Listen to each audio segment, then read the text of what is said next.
You ask Tiger to solve. This deals with linear equations with one unknown. The final result is x equals 1 over 2. Let's solve it step by step. Group all x terms on the left side of the equation. Add 130x to both sides. Group like terms. Simplify the arithmetic.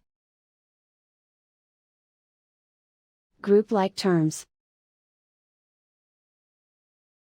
Simplify the arithmetic. Group all constants on the right side of the equation. Subtract 150 from both sides. Simplify the arithmetic.